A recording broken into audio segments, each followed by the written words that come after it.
வெளியூர் பயணமா? ரிசர்வேஷன் கிடைக்கலையா? படிக்கட்டு ஏறி இறங்க ரொம்ப சிரமமா இருக்கா? டிராப் டாக்ஸி புக் பண்ணுங்க. ஒரு வழி கட்டணம் மட்டுமே. டிராப் டாக்ஸி, எங்கும் எப்போதும். தமிழக வெற்றி கழகத்தினுடைய தலைவர், இளைஞரின் எழுச்சி நாயகன், எதிர்கால தமிழகம் மக்கள் எழுச்சியோடு எதிர்கால தமிழகத்தை உருவாக்க இருக்கிற விஜய் அவர்கள் நம்முடைய ஈரோடு மாவட்டத்தில் வருகின்ற 16ஆம் தேதியன்று சுற்றுப்பயணத்தை மேற்கொள்ள இருக்கிறார்கள். வாரிமகாலுக்கு அருகாமையில் இருக்கிற தனியார் இடத்தில் இடம் தேர்வு செய்யப்பட்டிருக்கிறது. மாவட்ட ஆட்சித்தலைவரிடத்திலும் காவல்துறை கண்காணிப்பாளரிடத்திலும் கடிதங்கள் வழங்கப்பட்டிருக்கிறது. அதற்குரிய அனுமதியை பெற்றவுடன் பணிகள் விரைந்து அரசு என்ன நடவடிக்கை மேற்கொள்ள வேண்டும் என்கிறார்களோ அதை நிறைவு செய்து வெற்றிகரமாக இந்த நிகழ்ச்சியை நடத்துவதற்கு நாங்கள் அனைவரும் ஒருங்கிணைந்து அந்த பணிகளை மேற்கொள்ள இருக்கிறோம் என்பதை மகிழ்ச்சியோடு தெரிவித்துக் கொள்கிறேன். நன்றி, வணக்கம். சார், இப்போ ரோட் ஷோ எதுக்கு ஸ்டேஜ் ப்ரோக்ராம் நேரடியாகவே தனியார் இடத்தில் தான் அது தேர்வு செய்யப்பட்டிருக்கிறது. ரோட் ஷோ என்பது இப்போது தவிர்க்கப்பட்டிருக்கிறது. ஆகவே தனியார் இடத்தில் அது தேர்வு செய்து நிகழ்வு நடைபெற இருக்கிறது.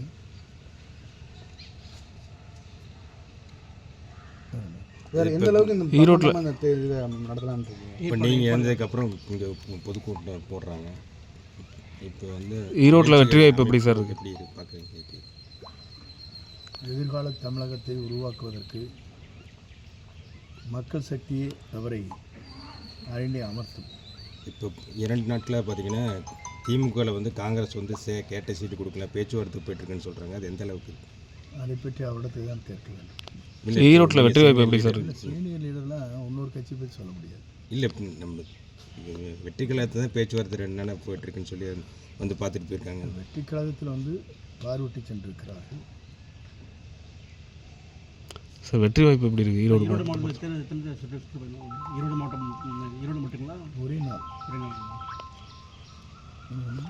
ஈரோட்டில் வெற்றி வாய்ப்பு எப்படி சார் வரவேற்பு எழுச்சி பாருங்கள். சரி, இப்போ தமிழகமே ஒரு திருப்புமுனை உருவாகி கொண்டிருக்கிறது. கெஸ்ட் ஹவுஸ் உங்களை போன்றவுடைய குழந்தைகள் இன்றைக்கு கல்லூரிக்கோ பள்ளிக்கோ செல்கிற குழந்தைகள் உங்களிடத்தில் என்ன சொல்கிறார்கள் என்பதை நீங்களே அறிவீர்கள். மாற்றங்கள், ஒரு பெரிய மாற்றங்கள் உருவாகி கொண்டிருக்கிறது என்பதை நீங்கள் உணர்வீர்கள். நான் சொல்லி தேவையில்லை. உங்கள் உள்ளங்களிலே அது நிறைந்திருக்கிறது. உங்கள் குழந்தைகள் சாப்பிடுகிற போதும் தாய் தந்தை இடத்துல என்ன சொல்கிறார் என்பது நீங்களே புரிந்து கொண்டிருப்பீர்கள். எத்தனை பேர் கலந்துக்கிற மாதிரி சொல்லியிருக்கீங்க இந்த விழா? அரசு விதிமுறைக்கு ஏற்ப கலந்து கொள்ளப்படும். சரி, இப்போ வந்து பார்த்தீங்கன்னா அதிமுகவில் இருந்த நாஞ்சில் சமத் கூட இருந்திருக்காரு. இப்போ முன்னாள் அமைச்சர்கள் முன்னாள் இருக்கவங்க வர்றதுக்கு வாய்ப்பு இருக்கா?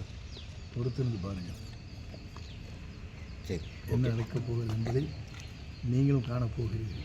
அன்றைய தினம் ஏதாவது முன்னாள் அமைச்சர்கள் சேர வாய்ப்பு இருக்கா? ஏன்னா நீங்கள் கோவி திருமணப்போ வந்து சொன்னீங்க பல முன்னாள் அமைச்சர்கள் வந்து சேர வாய்ப்பு இருக்கு. 16ஆம் தேதி தான் சொல்லியிருக்கேன். அன்றைக்கி சேரக்கு வாய்ப்பு இருக்கா? 16ஆம் தேதி பொறுத்திருந்து பாருங்கள். சரி, இப்போ நம்ம இந்த நான் உனக்கு சொன்னேன், நீங்கள் சொல்லிடுங்க. நீங்கள் சொன்னீங்க அங்கே ஆளை போய் உட்காந்து வச்சுட்டு வெளியே போக கூட மாட்டாங்க. ஒரு நல்ல இயக்கத்தோடு, அதுவும் புதிதாக உருவாக்கப்பட்டிருக்கிற நல்ல மனதோடு அவர் தமிழக வெற்றி கழகத்தினுடைய தலைவர் வருகிற போது தமிழ்நாட்டில் ஒரு மாற்றங்கள் ஏற்படும் என்று எண்ணங்கள் எல்லோருக்கும் இருக்கிறது. அந்த அடிப்படையில் ஒவ்வொருவரோடு பேச்சுவார்த்தை நடத்துவதற்கும் வாய்ப்புகள் இருக்கிறது. தவறான தகவல். என்னை பொறுத்தவரை எந்த நிபந்தனையும் வைக்கவில்லை. என்னை யாரும் உந்திச்சு இங்கே அன்றைக்கு நான் சொல்லிட்டேன், நிபந்தனை வைத்து ஒரு இயக்கத்தில் யாரும் இணைந்து விட முடியாது. மனம் இருந்தால் மார்க்கம் உண்டு. Thank you sir.